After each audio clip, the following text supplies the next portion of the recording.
Hello everyone, welcome to an episode of TCG Talk, back today with another video. And in today's video, I wanted to give everyone an update on my Tiger Katsu deck build, kind of the version 2 of this build. I've been really jamming out a lot of games with Katsu, really been trying to find what the best solution is, or at least the way I like to play the deck. Obviously, the deck's still a work in progress. We haven't had any major tournaments since the set's been released. This is literally based off Talishar and then like local armories. On Talishar, I'd say I'm sitting about a 75% win rate with the deck, which is pretty good.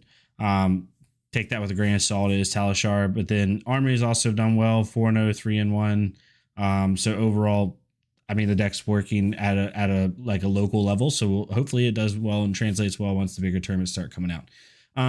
But I wanted to kind of give my thoughts. Let me know what you think of the deck. If you want to, leave a like, comment, or subscribe. If not, totally fine. Totally get it. Go in our Fleshbug career, leave a like, comment, subscribe on their stuff. Another thing I wanted to say before is if you want more discussion on this deck or more discussion in general, my link is down below for my Discord in the description. Definitely, whether you're a Ninja player or not, doesn't matter. Definitely join. We have a really good community. But yeah, we'll get right into it. So my initial Katsu build was a Breeze build.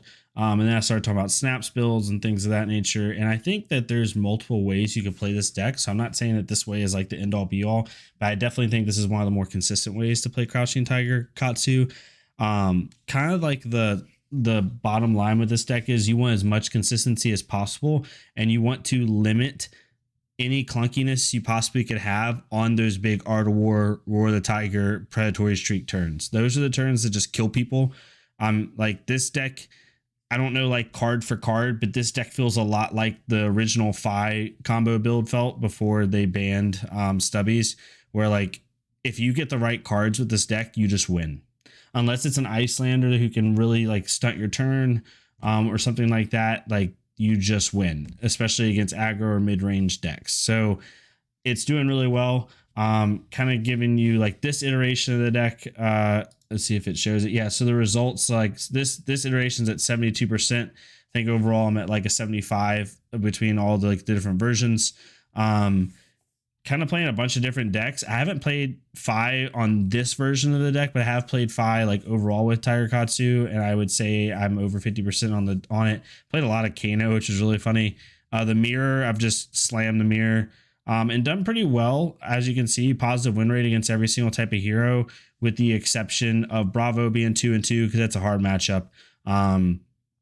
Dash is also pretty tit for tat depending on who hits their power turns.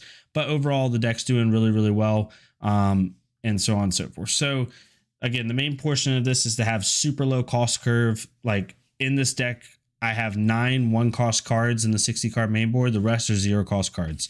You want to, like I said, limit as much friction as you can on those power turns, but also just have super high value. So getting into it, I'll start with blues and go backwards. I have 14 blues in the deck. The reason I still have 14 blues, even with only 9 cards that cost anything in the deck, is because I want to utilize Kodachis.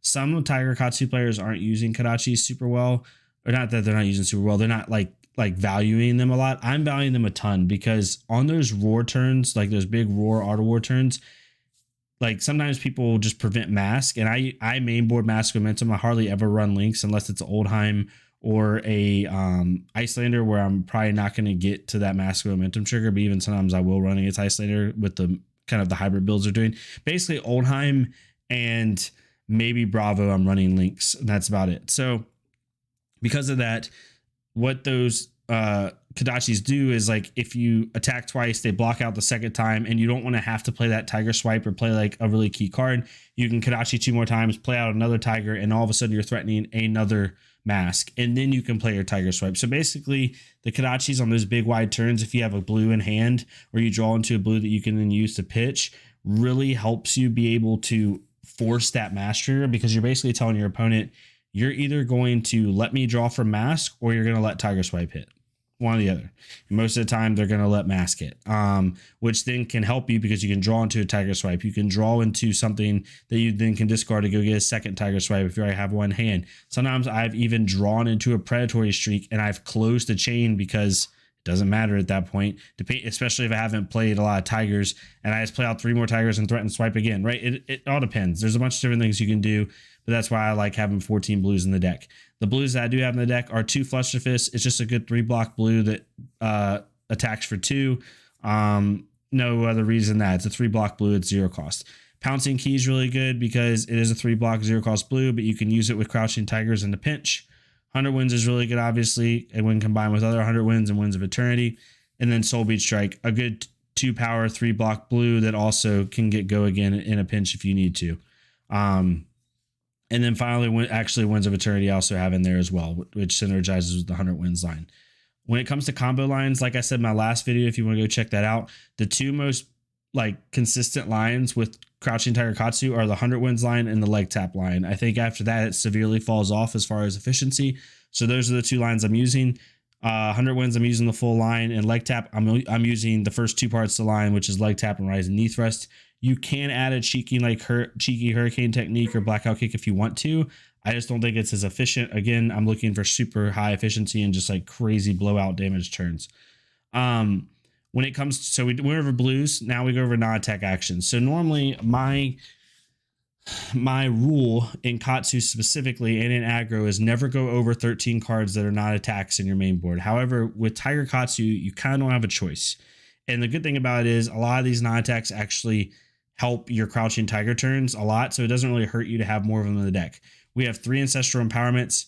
They're amazing on Crouching Tigers, right? If they try to block out that 3rd Chain Link Tiger with maybe equipment for 1, you can Ancestral Empowerment in order to give it get that mass trigger, or you use it especially on Tiger Swipes is where it's super useful and it's just really good. Art of War, obviously, for the Crouching Tiger turns, kind of enough said about that. Don't have to go too in depth. Razor Reflex, again, a staple in Katsu, and then Predatory Streak.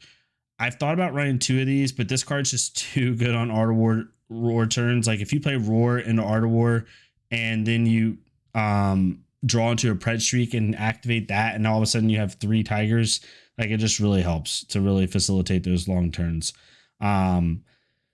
Especially since because the reason that having, and then we have, I'll finish the non-attacks or the cards that are not attacks, and then we'll talk about it. So then we have 3 Roar of the Tigers, obviously kind of a key card of the deck. The reason that having 3, 6, 9, 12, 15 cards in your deck that are not attacks is because 6 of these cards make attacks, right? Predatory Shriek makes attacks for you. Roar of the Tiger makes attacks for you. So it's almost like you really only have 9 cards in the deck that aren't attacks because these 6 make attacks for you. So it's a little bit different, right?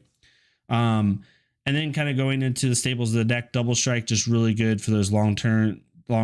It's really good as a starter because it's an easy Katsu trigger because no one wants to block a 1-power attack on the first chain link against a ninja. And Lightning Strike's just one of the highest value cards you can have in Katsu. On a 2-card hand, you attack for 7. You also can use this on a Art of War turn if you absolutely have to have a 0 for 6 go again, which is really nice. Just high value and things of that nature. I'm running a lot of starters. I put the head jab in. I originally had Fluster Fist in this. I originally had, right before I think yesterday, I had 3 blue Fluster Fists, and then I had 2 even bigger than that. I since have taken out the even bigger than that's and the 1 blue Fluster Fist to make room for 3 head jabs because again, 0 cost attack. The attacks for 4 on Art of War turns. If I draw into it, it works perfectly with what I'm trying to do. It just hits all the wickets. You want to have it's similar to Fi on his big combo turn when he had the combo deck. You want to have that consistency on those blowout turns to be able to just kill your opponent. So I have that. 100 Winds, great starter, obviously. Leg tap and Rise Knee Thrust for that line. And then finally, Ride the Tailwind I have in here as well. Not finally, but as far as key ninja starters, I have Ride the Tailwind because it's really good synergy with Salt the Wound. It's good synergy with a blue in a really bad pinch. Even Tiger Swipe, if I have no other choice, right? Really late in the game, can't really make a Tiger turn go. If I Kadachi for 1, Ride the Tailwind. If they don't block Ride the Tailwind, then I play Tiger Swipe with go again on hit mass trigger, right? So it really helps put a little bit more pressure on your opponent in a pinch. Salt the Wound, really good. I think the highest I've hit Salt the Wound for with this deck is 14.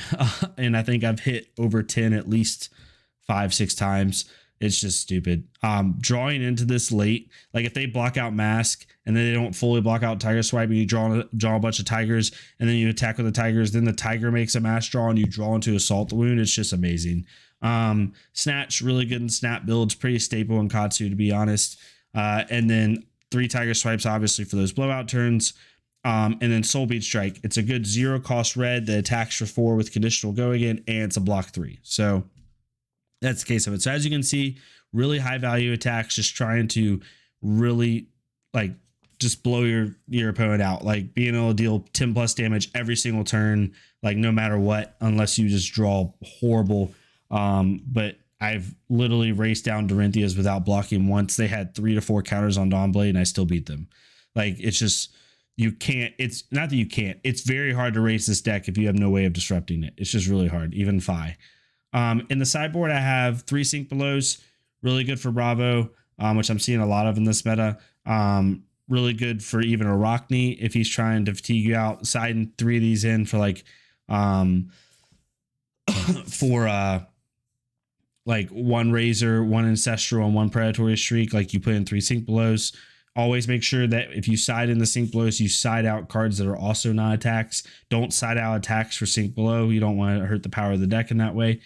The Belittle Minnowism is for Icelander, obviously, and Oldheim to be able to mix up our pitch stack, because we really don't want to pitch stack against Oldheim with this deck. We just want to be able to continuously have good turns, and having a bunch of blues in a row isn't going to help. Or even a bunch of random cards. You don't want to have to withhold cards to this deck. Blazing Yori is amazing. I have it in the side because it completely changes the 5 matchup.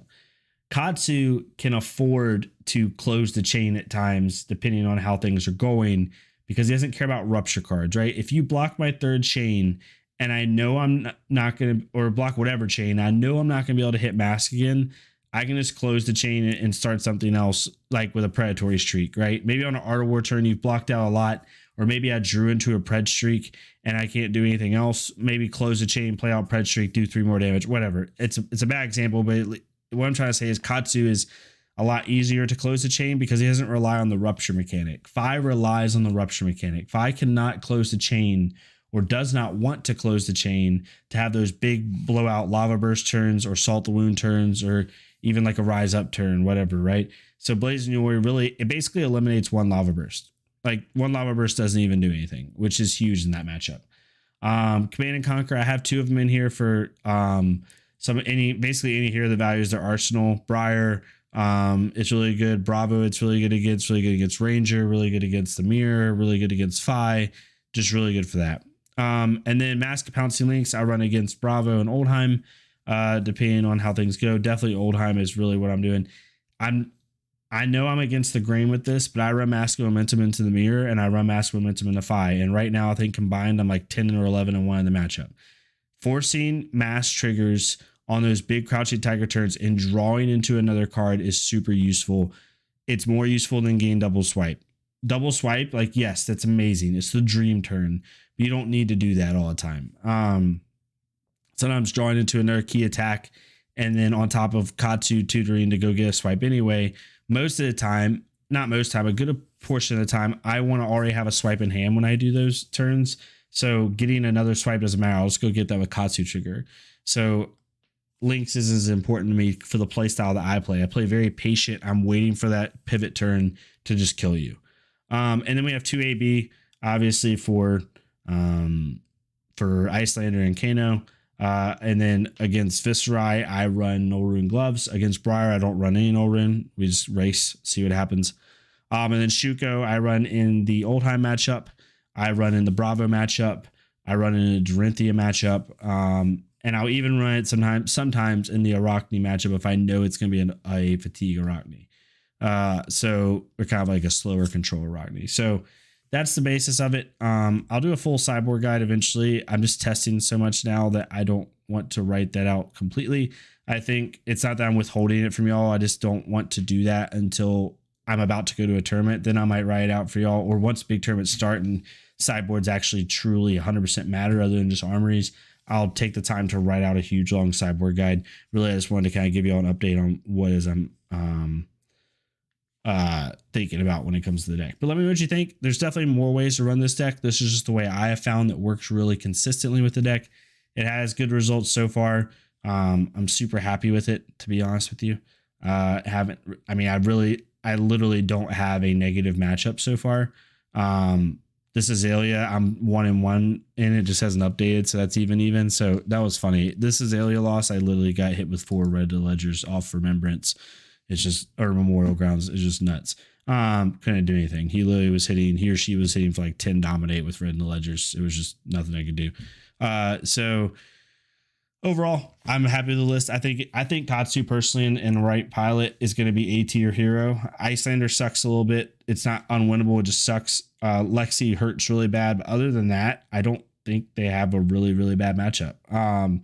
And I think it's going to be a good deck to choice in the future. So let me know what you think. If you like this content, please leave a like, comment, subscribe again. If not, it's totally fine. Go to our creator, leave a like, comment, subscribe on their stuff so we can get more people seeing this game. Check out some other fabulous creators in the Fleshbug community. We have a lot of them. Join Discord if you want down below, and let me know what you want to see next. And I'll see y'all next time on TCG Talk. Thank y'all so much.